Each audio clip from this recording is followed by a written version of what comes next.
Hola, ¿cómo están? Vamos a empezar a trabajar con números racionales,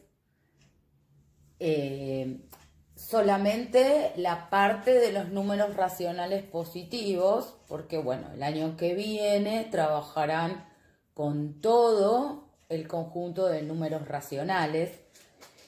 Pero bueno, lo importante es reconocer cuáles son los números racionales. Y quizás por ese nombre no los conocen, pero sí cuando les diga que los racionales son aquellos números que se pueden escribir como fracción o expresión decimal, ahí van a decir, sí, conocemos a nuestras amigas las fracciones y las expresiones decimales, o habitualmente se les dice número decimal, ¿sí? Como verán, yo ahí escribí entre paréntesis una Q que es de imprenta mayúscula y con dos palitos. Esta es la forma de escribir el símbolo matemático del conjunto de los números racionales. Como el del conjunto de los números naturales es una N mayúscula con doble palito, el de los números racionales es este. Así que está bien que ya lo vayan conociendo. Bueno, entonces, si comenzamos con fracciones, lo primero que tenemos que recordar de cualquier fracción son sus partes, ¿no? Por ejemplo, si yo tengo esta fracción, está formada por el cociente, porque la raya esta de fracción, que nunca la deben olvidar, significa división, ¿sí?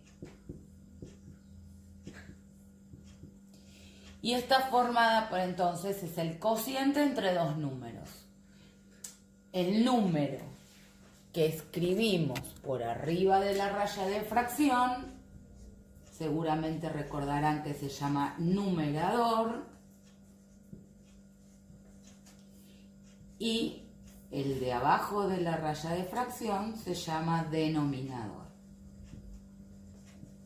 Es muy importante saber el nombre de cada uno, porque de ahora en más yo voy a hablar de un numerador tal o un denominador tal, y ustedes tienen que poder entender lo que vamos viendo, ¿sí? Pero creo que hasta esto ustedes lo recordaban. Sabemos, ¿no?, que justamente el denominador nunca puede ser cero, ¿sí? ¿Por qué? Porque no podemos dividir por cero. Entonces, tanto el numerador como el denominador pueden ser cualquier número natural, pero el denominador tiene que ser siempre distinto de cero. Bien. Bueno, recordemos un poquito qué indica una fracción, ¿sí? Por ejemplo, si tenemos acá esta fracción que se lee 3/4, siempre el numerador, que en este caso es 3, indica las partes que debo considerar de el entero, ¿sí? Que en este caso, como acá abajo en el denominador es 4, es en las partes en las que se va a dividir este entero. Por supuesto que es más fácil verlo desde un gráfico, ¿no? Por ejemplo, acá yo hice como si fuese una torta. Todo el entero es la torta, que está dividido exactamente en 4 partes iguales. Pero para poder indicar 3/4 partes de esa torta, a esas 4 partes iguales le consideré, por eso las pinté, solamente 3, porque es lo que me indica el numerador de la fracción. Entonces esto sería como, desde el gráfico, poder ver qué significa la fracción, en este caso 3/4, ¿no? Es importante interpretar ¿Qué significa? El numerador y fundamentalmente el denominador siempre va a ser el que me indique la cantidad de partes en las que se divide el entero. Esas partes deben ser exactamente iguales, ¿sí?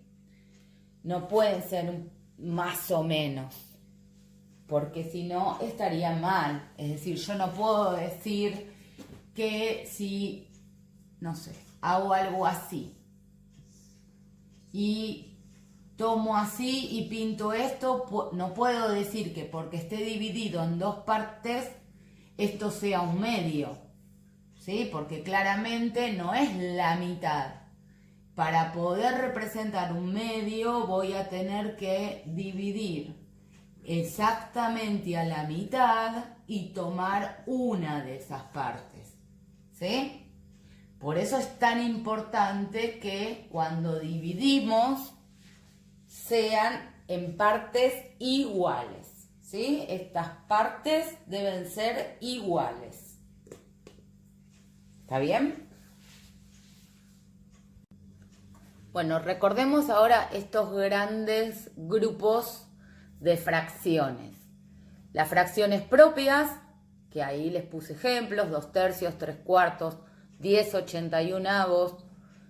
Para que sean propias, el numerador tiene que ser menor al denominador. Y me dan la ubicación que son todas menores a un entero, ¿sí? Cada vez que veamos que se cumpla que el numerador es menor que el denominador, son fracciones propias porque representan números menores al entero. Las fracciones impropias, justamente el numerador es mayor al denominador. Son las que también se pueden escribir como número mixto. Siempre representan números mayores a un entero, ¿sí? Es decir, quizás viéndolo en número mixto, recuerden que esto es un entero, un cuarto, que es lo mismo justamente que 5/4, ¿no?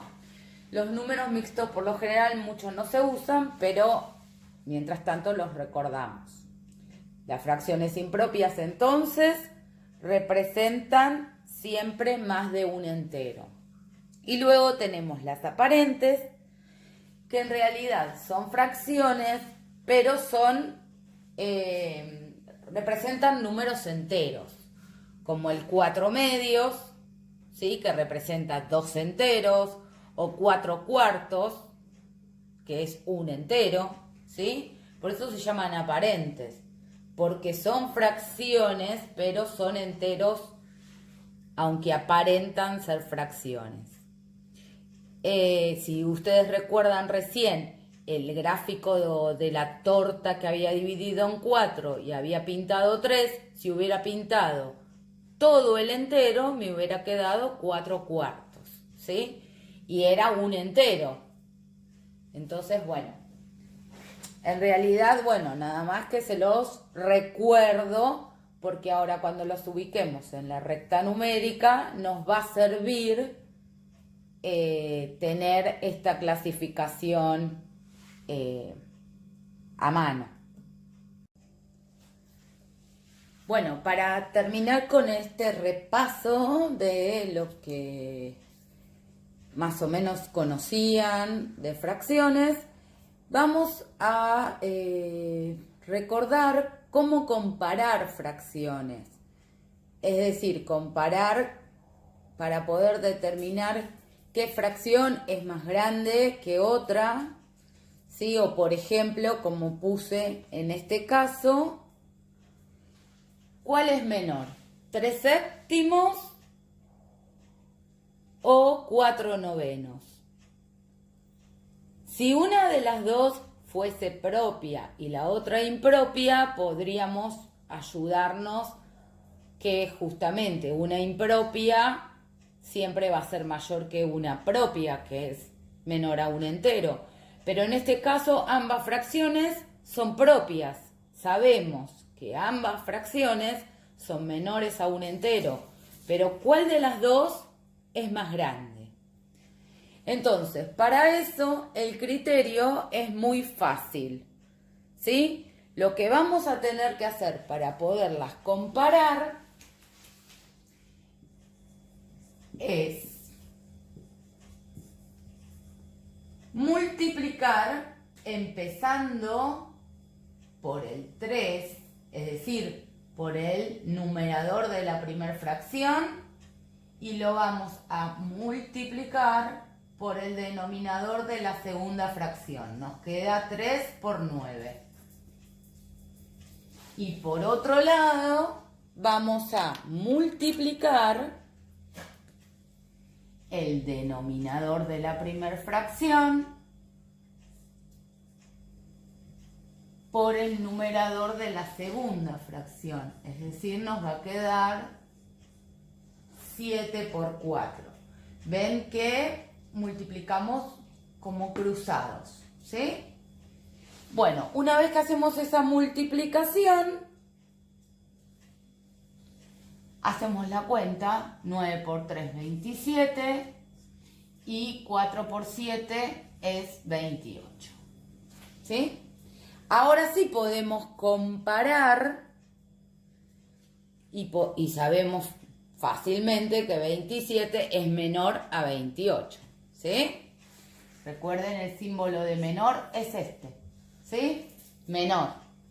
Entonces, si esto nos dio menor, quiere decir que 3 séptimos es menor a 4 novenos.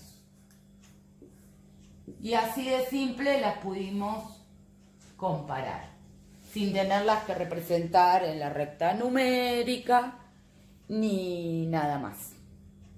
¿Sí? Siempre para poder comparar tengo que recordar que empiezo desde acá, porque si no voy a hacer mal la comparación. De acá para acá y de acá para acá. Entonces, el resultado que me dé representa la primera fracción, es decir, 27, y el resultado que me dé acá representa la segunda fracción, que es 28. Por eso podemos asegurar que 3 séptimos es menor a 4 novenos. ¿Sí? Cualquier fracción de cualquier tipo se puede comparar de esta forma. Ahora vamos a hacer otro ejemplo. Bien, comparemos. ¿Cuál es menor? ¿Un cuarto o un quinto? Recuerden que para poder comparar escribo las fracciones y voy a tener que hacer esa multiplicación cruzada, ¿sí? Voy a empezar por este 1 con el 5, 1 por 5, y después el 4 con el 1, 4 con 1, ¿sí? Bueno, por supuesto que 1 por 5 es 5, 4 por 1 es 4, por lo tanto, como 5, que representa el 1/4, es mayor a 4, podemos asegurar que 1/4 es mayor a 1/5. Y en este caso, bueno, aseguramos que 1/4 es mayor a 1/5. En este caso la pregunta era ¿cuál es menor? Entonces la respuesta sería que 1/5, ¿no es cierto? Si 1/4 es mayor a 1/5, 1/5 es menor a 1/4, ¿sí? Tienen que recordar y familiarizarse con estos símbolos, ¿sí?